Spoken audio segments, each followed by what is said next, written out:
Bienvenue à cette capsule qui porte sur les méthodes directes de l'estimation de l'utilité. Dans cette capsule, nous reviendrons sur le concept économique de l'utilité pour aborder des mesures d'estimation de l'utilité comme l'échelle visuelle analogue, l'arbitrage temporel et les combinaisons d'expériences de choix discrets avec l'arbitrage temporel, puis le pari standard. Commençons par rappeler le concept d'utilité. Pour plus de détails sur la notion d'utilité et son application en économie de la santé, nous vous invitons à visionner la capsule sur la qualité de vie et l'utilité. L'utilité est un reflet du bien-être d'un individu. Elle est déterminée par ses préférences et est utilisée en économie pour estimer la qualité de vie des individus. Par exemple, si un individu préfère une santé parfaite à des douleurs chroniques, alors son utilité et par analogie sa qualité de vie seront supérieures dans cet état de parfaite santé. Dans un objectif de calculer le nombre de QALY associés aux résultats d'une intervention, deux grandes catégories de méthodes permettent d'estimer l'utilité associée à un état de santé. Rappelons que la mesure d'un QALY est la multiplication du nombre d'années gagnées par une intervention et de l'utilité associée à ces années gagnées. Comme mentionné, deux grandes méthodes permettent d'estimer l'utilité associée à un état de santé. Les méthodes directes font appel aux préférences des individus. Pour révéler les préférences, les méthodes directes impliquent d'ordonner différents choix ou bien de choisir entre plusieurs options. Les trois principales méthodes sont l'échelle visuelle analogue, l'arbitrage temporel et le pari standard. On utilise également les expériences de choix discrets en complément de l'arbitrage temporel. Les mesures indirectes de l'utilité utilisent des questionnaires sur l'état de santé afin d'estimer l'utilité associée à chaque état de santé. Ces questionnaires sont associés à des tables de valeurs d'utilité par la suite. Quelques instruments de mesure utilisés sont le SF6D, le EQ5D, le HUI. La première méthode directe d'estimation de l'utilité est l'échelle visuelle analogue. Cette échelle visuelle est assez simple et requiert d'ordonner des états de santé sur une échelle numérique.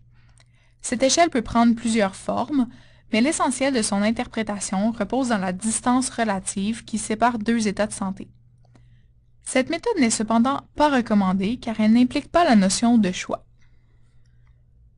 Le second type d'évaluation directe de l'utilité est l'arbitrage temporel, communément appelé le Time Trade-off ou TTO. Cette méthode vise à demander combien d'années X en pleine santé un individu est prêt à échanger contre T années dans sa condition de santé actuelle imparfaite. Visuellement, l'individu a le choix entre les deux courbes du graphique de la qualité de vie en fonction du temps, et il lui est demandé combien d'années en pleine santé équivalent à T années dans sa condition actuelle. Cette méthode de l'arbitrage temporel a été développée par Torrance en 1972. L'individu se voit, comme mentionné, proposer deux alternatives où X varie jusqu'à ce qu'il soit indifférent entre les deux alternatives. L'utilité associée à l'état de santé est le rapport des années de santé X et des années de santé imparfaite T entre lesquelles l'individu est indifférent. La méthode classique de la méthode d'arbitrage temporel exige de demander à l'individu combien d'années il est prêt à échanger pour un meilleur état de santé. Une variante de cette méthode est l'expérience de choix expérimentaux discrets. C'est une technique hybride qui est utilisée avec le time trade-off. Il est demandé aux participants de choisir entre deux ou trois états de santé définis selon certaines caractéristiques de qualité de vie et le nombre d'années de cet état de santé. En proposant plusieurs choix différents et en comparant leurs réponses, nous parvenons à éliciter l'utilité de l'individu. Cette méthode est plus facile à comprendre pour le répondant car les options proposées sont plus concrètes. Par exemple, il pourrait être demandé au répondant de choisir entre deux situations représentant deux états de santé avec des niveaux différents de limitations physiques, de douleur et de troubles de l'humeur. La dernière méthode d'évaluation directe de l'utilité est le pari standard, ou Standard Gamble. Par rapport à l'arbitrage temporel, cette méthode introduit la notion de risque, puisque l'individu doit choisir entre la certitude de demeurer dans son état de santé ou bien un jeu où il a une certaine chance de retrouver une santé parfaite et une autre de décéder. Cette méthode révèle non seulement les préférences de l'individu par rapport à leur état de santé, mais également leur attitude face au risque. On dira que certains ont une aversion pour le risque, que d'autres sont neutres par rapport au risque, et enfin, les derniers recherchent le risque. Visuellement, l'individu a le choix entre l'alternative 1 et 2. Lorsque l'individu est indifférent entre les deux alternatives, la probabilité P correspond au niveau d'utilité que lui procure son état de santé, c'est-à-dire la probabilité de retrouver une santé parfaite advenant le cas où l'individu choisirait l'alternative 1. Chaque méthode a ses avantages et ses limites. L'échelle visuelle analogue est simple à utiliser et à analyser, mais elle est peu complète et imprécise. L'arbitrage temporel est conceptuellement plus simple pour les patients que le pari standard, en particulier lorsque les choix expérimentaux discrets sont utilisés. Les études démontrent que pour un même état de santé, l'utilité déterminée par TTO diminue avec le temps passé dans cet état de santé.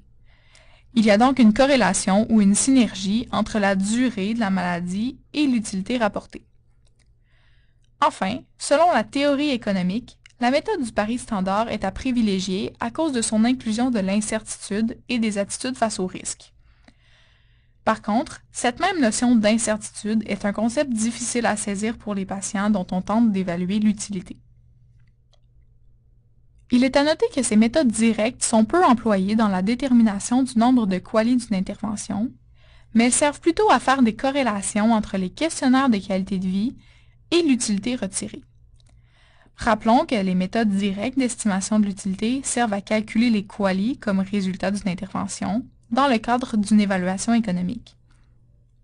Pour poursuivre cette formation, nous vous invitons à visionner la capsule suivante sur les méthodes indirectes d'estimation de l'utilité.